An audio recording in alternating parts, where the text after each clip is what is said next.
Chapter 58, Chapter 21. This is the time after Zeal drove Clara to the Silver Tower. Clara, with a blushing face, looked at Zeal walking towards the Red Tower. She looked at him until his figure disappeared. Clara, thin, goes inside the Silver Tower and looks for the place where the first test will be held. But because the tower is so wide, Clara has a hard time finding it. Then she tried to ask the person she met inside the tower, "Excuse me, do you know where the room for the new students' first exam is? Even though it's listed in a manual book, but I don't know where the exact location is." Clara asked a girl who looked the same age as her. She has a navy blue hair and yellow eyes. "You just need to walk straight. Not far from there you will see a room with a third exam room sign on it." The girl kindly showed Clara the place for the first time. "Okay, thanks for the hint you gave." Clara bowed her head slightly to the girl. "You're welcome. If there's nothing else, I'll go first." The girl immediately left Clara and seemed to be in a hurry. Clara felt guilty seeing it. She walked according to the direction the girl has given her. It wasn't long before she arrived at the place where the first exam test will be held. When Clara entered the room, she was shocked because the room was almost full. Then she looked for a place where she could sit in the room. Clara finally found a place that looked deserted, and only a girl sat there. She did not know why. The seats around the girl were not occupied by other prospective students. She is the girl Clara saw during the registration yesterday. The girl with long black hair silenced the registration hall because of her arrival. Clara walked over there and intended to sit next to her, but she felt strange gaze from other people around her. Since she didn't know why, Clara just ignored them and continued walking towards the girl. "Is this chair empty?" Clara asked the girl, who was just silent. Yes, it's empty, but are you sure you want to sit here?" A beautiful and melodious voice rang out from the girl's mouth, but she looked surprised and confused because someone wants to approach her. "Of course. Or should I not accompany it?" Clara was slightly stunned when she saw the girl up close and heard her voice. The girl's skin looked extremely white, and the smooth black eyes like onyx gems and looked straight black hair like the darkness of the night. Even her voice calmed Clara's heart. But Clara was worried that she wasn't allowed to sit there. She looked around trying to find another chair, but she saw several prospective students looking at her with worried and sympathetic looks. "No, it's not like that. But don't you feel anything?" The girl worriedly asked Clara. What do you mean?" Clara tilted her head in confusion at the girl's question. "I mean, is there something strange about your body condition?" The girl was a little surprised by Clara's response. "I feel fine. Can I sit next to you?" Clara smiled and asked her back about the empty seat next to her, because Clara felt more and more gaze at her as she stood up and chatted with the girl in front of her. "Ah, yes, I'm sorry. Please." The girl was confused, seeing Clara smiled and looked fine. "Thanks. Oh, I forgot to introduce myself. I'm Clara Castelline. You can call me Clara. I'm glad to be your acquaintance." After sitting down, Clara immediately introduced herself to the girl. "Castelline? You mean you're the daughter of the Duke Castelline of this kingdom?" The girl is a little surprised because Clara is the daughter of a noble of the Nigel kingdom. "You know?" "Yes, I'm the daughter of Hazel Castelline. When my father said I can't bring my studies here, I know your name. Clara looked a little excited because someone knew her family. My name is Aris, Nigel. You can also call me Aris. I'm also glad to be your acquaintance. Iris gave a smile and politely introduced herself. Nigel? You're the princess of Archo. Iris Nigel. I apologize for my rude behavior. Your Highness, Princess Clara was shocked. After hearing the girl's name, she remembered how she had spoken before. I was afraid that she has offended Princess Iris. With her slightly loud voice, she invites back the gaze of those around her. But this time, what she saw were the confused faces of those people. You said it yourself, didn't you? That you shouldn't bring your studies into this academy? So you don't have to be so polite. Please call me Iris, because I don't have any friends the same age as me. So I'd be happy to even spoke to you more casually to me.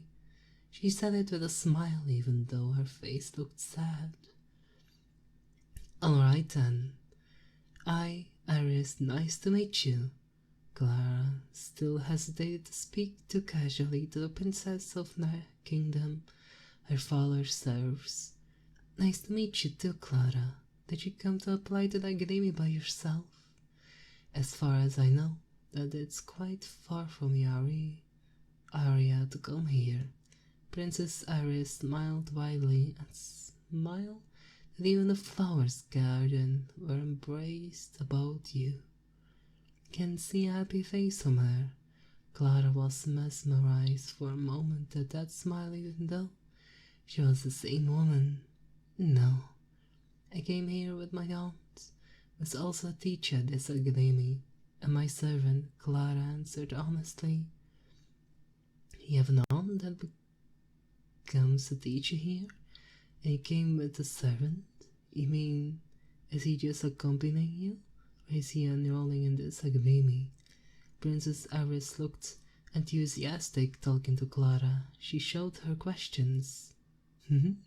Yes, I have to be precise. She is an old friend of my mother, and my servant he enrolled here too. Clara chuckled at Princess Iris' enthusiasm. Oh, sorry. I'm too happy because I haven't had a conversation like this with a girl my age. Princess Iris felt that she was too excited to talk to Clara. It's okay, Iris. I'm glad you think like that. Clara smiled widely at Princess Iris' attitude. She was also no different from Princess Iris, because she'd never chatted like that with a girl her age. The two of them continued chatting while chuckling and ignoring the stares from the people around them. When two people suddenly appeared on the podium, stopped their chat, Clara was surprised to see one of the two people because she is Clara's aunt, Beatrix Artivica.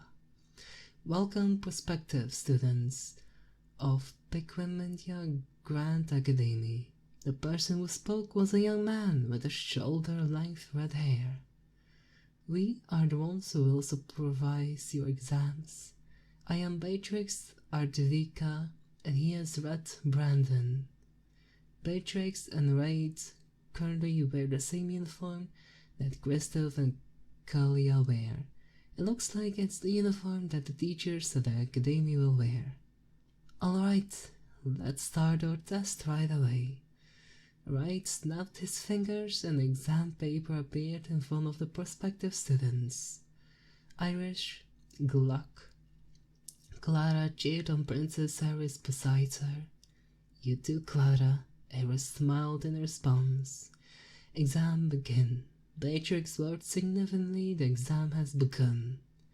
The first test has been completely and they're finishing the 15-minute break. Currently, Princess Iris and Clara are in the second exam room. One by one, prospective students were called forward to measuring their strength. Not long after that, Princess Iris' turn finally came. Irish, good luck. Clara holds Princess Irish hand, arranging her before she leaves. Thanks, Clara. Princess Iris smiled at her and walked over the mana measuring device. The prospective students gave her a path, or rather, they avoided her. Princess Iris' face, which was once happy, became gloomy. Beatrix, who saw the exchange between Clara and Princess Iris, became confused, because she knew that what happened to Princess Iris and how it affected other people. This is weird.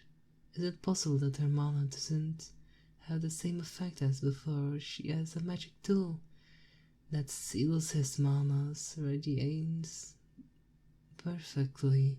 No, from the reaction of the other prospective students, being close to her is still very dangerous. Then what's weird to her, Clara? Beatrix speculated in her heart, but after she thought, only one answer made sense. There's something strange about Clara. So she doesn't get the effect from Princess Iris' mana. I'll ask her later. While Beatrix was thinking, the value of the Princess Iris' mana measurement appeared 48,875. Pass. Next. Ryan, who was initially dumbfounded by the result of Princess Iris, immediately came to his senses and called out to the next participants. Clara looked with a big smile, congratulating Princess Iris and holding her hands. Princess Iris' gloomy face turned into a happy one. Finally, after a long wait, Clara's turn came. She walked towards the measuring device. She immediately put his hand on the crystal ball, and the hairpin on her head shined unnoticed by the others. 46,773. What? Beatrix saw it was shocked, because she knew very well that Clara had just become a senior mage, but the value from the measuring device gave her an indication Clara was already halfway. Then a magic mastered. Pass. Next. Wright, who didn't know anything, just nodded and recorded Clara's value on the magic tool in his hand. I'll have to take time and talk to her later. Beatrix muttered the same thing in her heart. After their second test is over, Princess Iris and Clara are currently undergoing their third exam. They both passed because they could last until the exam time was up. Since the two of them were both mages, they were doing long-range combat inside style and for the time until it ran out. It wasn't long before their third test was over. Ryan and Beatrix immediately left the place, leaving the prospective students behind. Clara and Princess Iris walked together out of the Silver Tower. Iris, are you going back to the inn? Clara asked Princess Iris on her way out of the tower. I don't know, how about you? Princess Iris looked around. People along the way out of the tower, dodging her. I'll be waiting for Ken. He said he would pick me up. Clara's face suddenly turned red when she remembered what happened this morning. May I come with you? Princess Iris subconsciously said that. Once she realized what she had said, she wanted to take back her words, but Clara answered first. Of course, but you have to be patient, because he is a quiet and cold boy.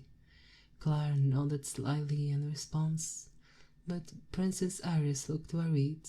She was scared when he was close to her. That person will be affected by her mana. Moreover, he seems close to Clara. Princess Iris is afraid that Clara will be angry with her if his servant is hurt by her. She doesn't want to be happy again. When both of them were waiting in front of the tower, a boy with black hair approached them. Princess Iris didn't know why, but she felt something strange about her when she saw the boy. Ken, Clara's first bolt. her back to reality.